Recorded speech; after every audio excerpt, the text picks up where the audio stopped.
So I had put out, I want to share, this was kind of funny for me. I'd put out to Sho and Sokyo and Gakyo a few days ago, a question about what the question might be for the group for this session.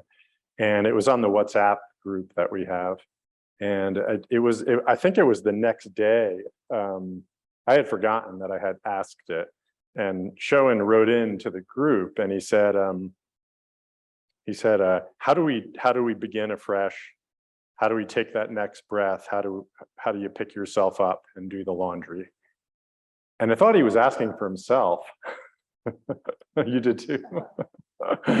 So I didn't realize he was putting a probe out. So I just answered him, and I said, begin afresh, take the next breath, pick yourself up, and do the laundry.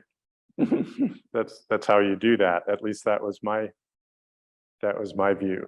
And then little did I know, the newsletter went out, and that's apparently the prompt for our discussion today. So I expanded it a little bit because I'd like to move into our Ango period, which is starting next month, with a theme of making Zen your own, making your practice your own, how to make your practice your own. Okay. So the question here I'd like to just appreciate and bring up in consciousness is, what keeps you going in this practice? What nourishes you? What helps you to start fresh every day, to take the next breath each moment, to do the next thing, whether that's laundry or driving somewhere or a difficult conversation or whatever it may be? What is it? So a little sharing from me on that. I love Zen. I love Zen practice. I love the practice and I love the Dharma. And I have since I was introduced to it. It's just been incredible for me. Difficult, usually, often, challenging, requiring compromise and sacrifice, in other areas of my life. But I just love it. I can say it saved me. It saved my life. And it continues to save me every day. I really can't imagine, my life without the Dharma. I literally can't. It's so, it's such a wellspring of what I understand my life to be right now. It's really a sanctuary. It's very much a sanctuary for me, and has been for a long time. Master Uman famously said, every day is a good day. Right? So, what does good really mean here?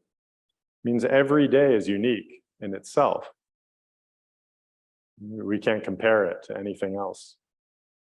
It's the mind of comparison that gets us into trouble. That's what a bad day is. A bad day is, I want all of these things to be different. Right? So this is like a good day compared to nothing else. It means incomparable. Every day is a good day means it's incomparable. It's unique. It is what it is in all of its beauty and glory and messiness and pain. That's what the good day is. And I remember just having a glimpse of that truth was such a relief to me. It was so inspiring. Like, oh, okay, I had a glimpse of it, You hear the Dharma, you hear these talks, and then they deepen for you. But you can have that first glimpse, and it's like, wow, I get it. For a moment, I could get it. And in that moment of getting it, I think it could be true. Yeah, I feel like this could actually be true. And then, more and more in my life, I came to see, yeah, Yeah, I can bring that truth alive every day and live that and experience that and feel that. So maintaining connection with that is what keeps my practice fresh. Yeah, to recognize that. I often say, if you take care of your practice, it will take care of you. And this is true too. And I remember the first time I glimpsed the truth of this, because my teacher used to say that, and his teacher, Maizumi Roshi, used to say that. This is the Dharma as it's passed down. If you take care of your practice, it will take care of you. And it's true. And some of you have experienced this, and some of you have had a glimpse of it. You know, maybe you can experience it in a retreat. Maybe you experience it in your daily life. The true sanctuary, the true refuge that this practice is, what you give to it, it gives back to you 100-fold, 1,000-fold. That's true. So that's where I draw nourishment, is in the truth of that. But before I fully, experienced it, then even the glimpse of it, and then reminding myself and practicing it was what nourished me and kept me coming back.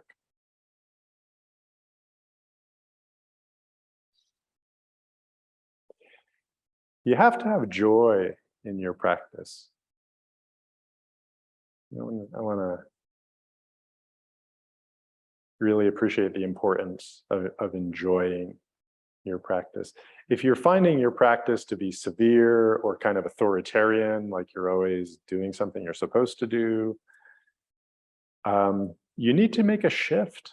You need to shift it. If you've been practicing for a while and it maintains this sense of burden and joylessness and have-to-do-ness, compulsion, shouldness, severity, sensory deprivation versus sensory enrichment. Make a shift. Yeah, shake it up. You got to change something, because it's not supposed to be like that. It isn't. You got to freshen it up. You got to freshen up your practice if it isn't like that. So maybe that means sitting less. Maybe that means doing a formal practice less. Maybe it means doing a formal practice more. Maybe it means connecting with people more. Maybe it means connecting with people less and going into a sacred aloneness period. Okay? Maybe there's too many voices in your head and you need to take counsel with yourself.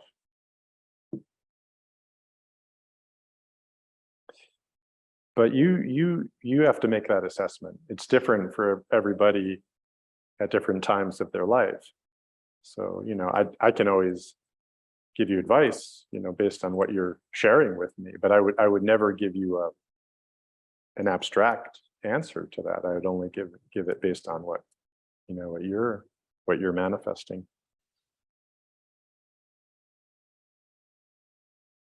But in the same breath, I would also say, don't stop. Don't stop your practice. I know, a good handful of people who left practice, and some of whom came back years later, in some cases, many years later, 15, 18 years later, come back to practice later in their life and regretted their time away, in my experience. So there's, in the same breath, it's to just keep going with the mind of practice. Okay? Keep it fresh, find the joy, but don't get off, don't get off the bus.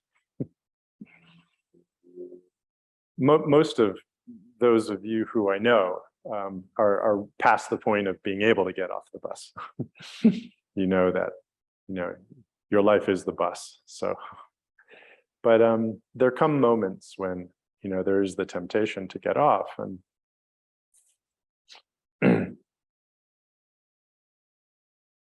I would say, instead, just find the way to freshen it up.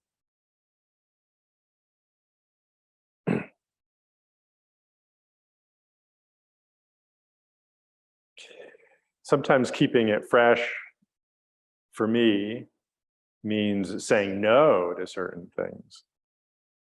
Maybe saying no to certain things that you've been spending your time with. It might be saying no to certain people in your life. It could be saying no to certain habits that you've developed. You know, maybe there are some things in those categories that are sapping your energy and sapping your inspiration, which might in turn be depleting you from appreciation in your practice. Okay. So doing things that support your practice, that are in alignment with your practice. So yeah, what I want to say is saying no to things that aren't in alignment with your practice. And that can be activities or habits or people, or perhaps even job, right? Livelihood. Okay, if they're not in line with your practice, or if you can't find the common ground with your practice, then it's going to deplete you, right? Those people will deplete you. This is why Sangha is so important. So that could be a way to freshen up, is to make that, you know, discernment around what parts of your life are not in alignment, and recognize that even though, if you're like me, you think, oh, I can handle it. Yeah, all of those people that I hang out with, you know, they're not Dharma practitioners, but that's okay. I'm just doing that with them. And then I've got my Sangha over here. You know, I kind of want it all. Everybody wants it all, right? So I know at points in my life, I was in a little bit of denial around how much those things were depleting me in terms of my practice. You know, what was really important to me, the most important thing to me, was my practice. So there's a helpful discernment that might help you freshen things up. Make the conscious choice to spend your energy in those places where, you know, your life and your practice are most alive.